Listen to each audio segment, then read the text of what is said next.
welcome to the Zukiworld Fall Classic 2020. Been doing this for a lot of years now, and just like normal, we're heading out from where I live in the Pacific Northwest, and we're heading through some pretty nasty weather.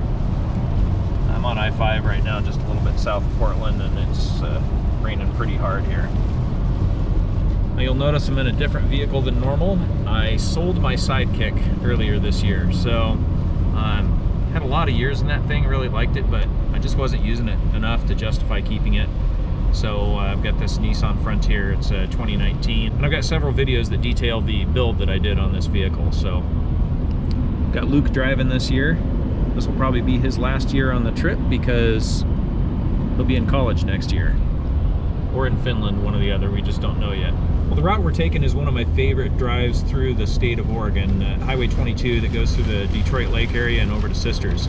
Now, unfortunately, this last year we had the Beachy Creek fire, which just ripped through that area. It destroyed a bunch of houses. I know Mill City, the town of Detroit, just people lost their homes and businesses all over there. Now, I drove through there shortly after the fire. I was hired by a couple of companies to do some drone work there to map out fire boundaries. And I took some pictures, but decided not to share them because at that time, there was a lot of people out there just picking through the ashes of their houses looking for personal belongings, and I just didn't want to share that. But, you know, it's been several months now, and I figure I'll grab a little bit of footage as we drive through there. So, got to stop for some gas in Salem, and then we'll be headed over the mountains after that. You can see the fire burned right through this area right here. You know, it left some houses, others it's burned to the ground. There's burned out hulks of vehicles and foundations left, and most of the trees are burned out right here. There's a few that have survived. I see some tents set up in a few locations.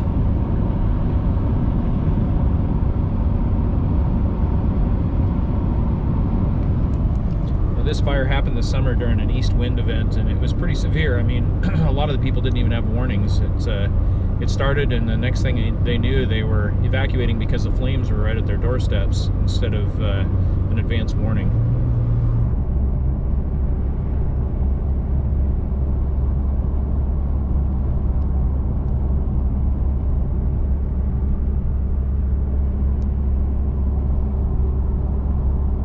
Strange to be going through a pretty reasonably populated area and just see foundations and ashes and burned out vehicles.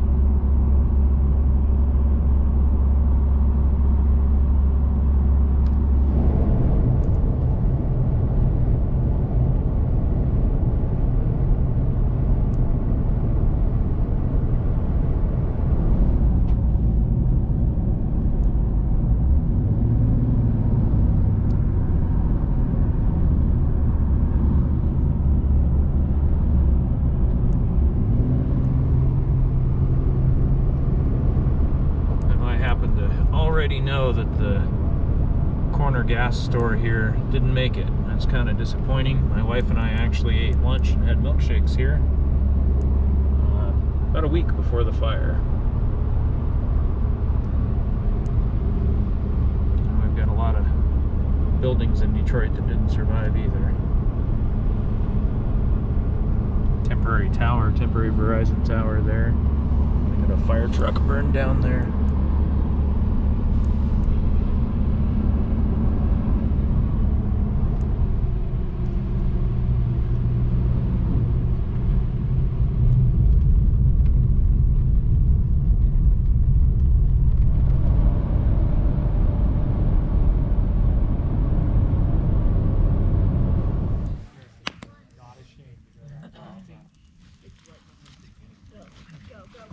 Super bonus, you can order me X-rays.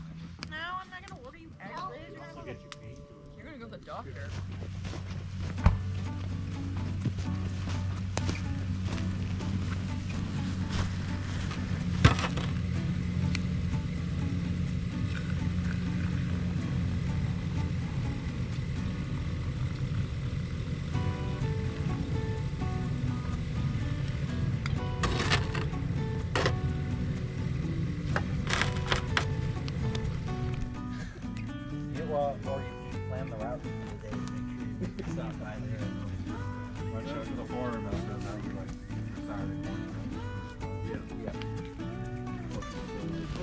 This night.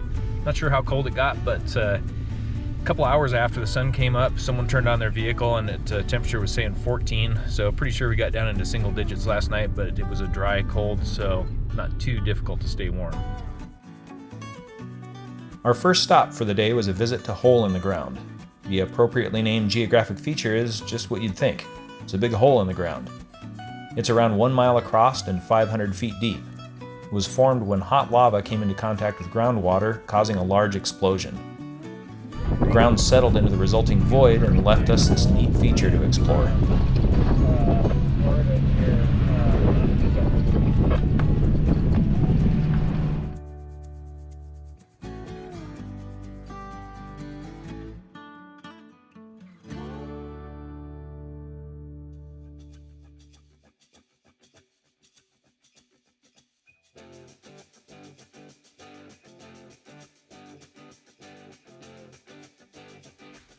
Once we were done at Hole in the Ground, we headed to the Fort Rock State Natural Area. Fort Rock's sort of the opposite of Hole in the Ground as it rises above the surrounding terrain. It was formed when a lava vent met the bottom of a lake. Molten rock dropped all around the vent, and when the waters receded, it left the ring that we see today. Hammer it.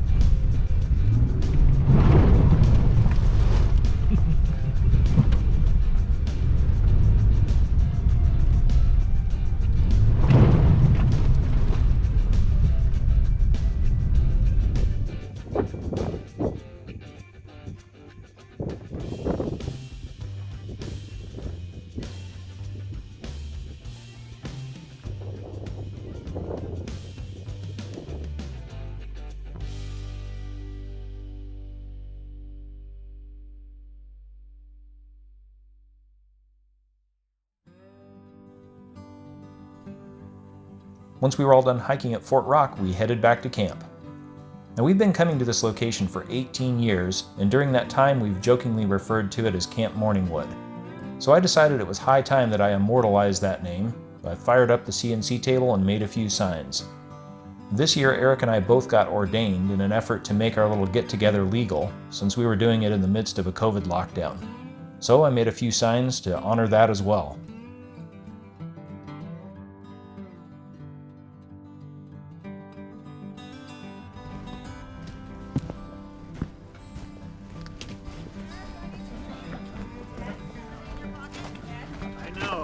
I mean, I have like sentimental feelings about my family, but Pardon me? People should have brought pull tabs is what they should have brought. Yeah. There. I did. Good work, buddy. Good work. That sweater you gave me is to the left of How's it going at the axe toss? All right.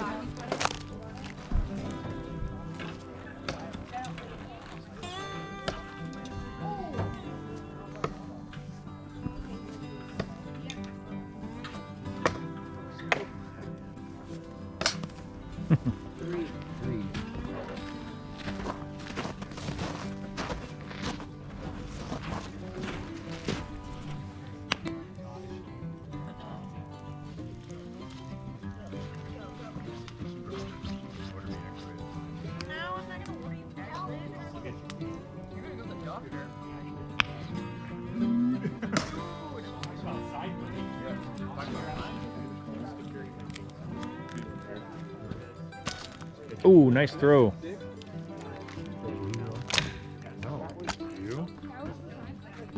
No, but I should don't turn it on. I'm low.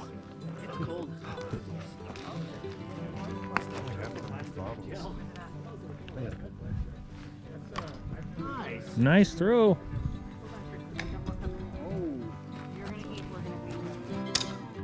Oh, you trying to split it in half? The next morning we headed out of camp and took a quick pit stop at Fort Rock. I noticed that Tom's Jeep had a flat tire, so I took the opportunity to fire up the onboard air on the Nissan and show off my tire plugging skills. Yeah, as fast as it's leaking, you must have run over a nail or something on the way down here, just like right down the road. Dumb! Yeah, who knows?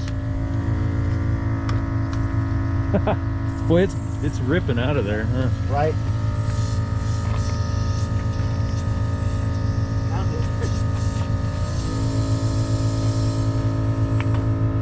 Yep, that's definitely a part of there.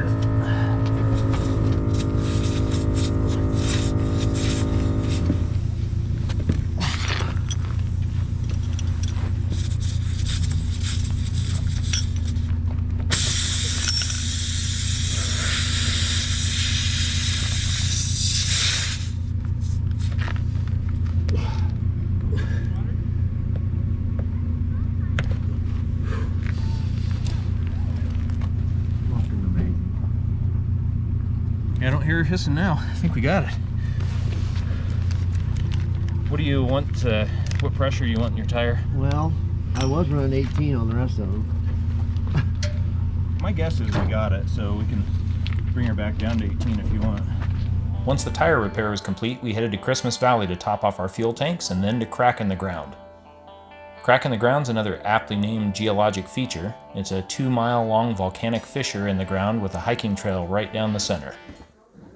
Actually, it doesn't feel any colder down here than it did up top. Dad, how far does this go? Like half a mile, 3/4 of a mile. It's walkable. 10 or 15 minutes down in here, you'll come out the other end.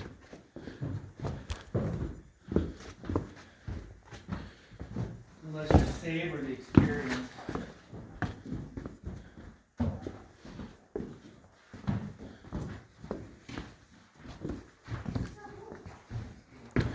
There's a rim trail you can walk back on too, so you can walk through it this way, climb out the other end, and then walk back along the surface. Once we were done at Crack in the Ground, we installed our orange OHV flags and headed to the Christmas Valley sand dunes. The Nissan's extra horsepower made for lots of fun out in the sand.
Well, I heard you say, oh man, I about ripped the bumper off, and then I saw that huge cloud of steam. I didn't say that, somebody else did. Oh.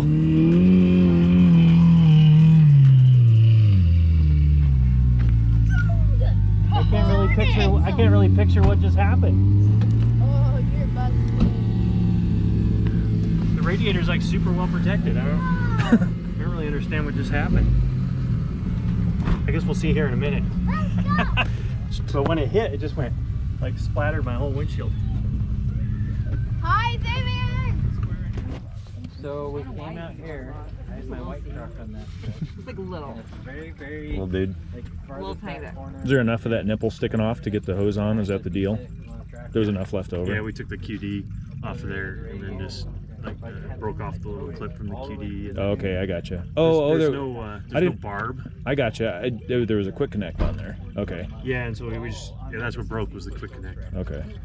That was all that rotten plastic. Right. That certainly was a quick disconnect. Yeah, it disconnected really quickly They when you just hit take that themselves stand. off. That's how quick they are. That was very quick.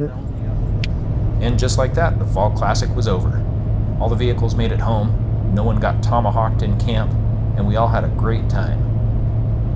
I know I'm already looking forward to the 2021 Fall Classic. If you're interested in coming along, go to Zukiworld.com, jump on the forum, look for the Fall Classic topic, and we'll hope to see you out there.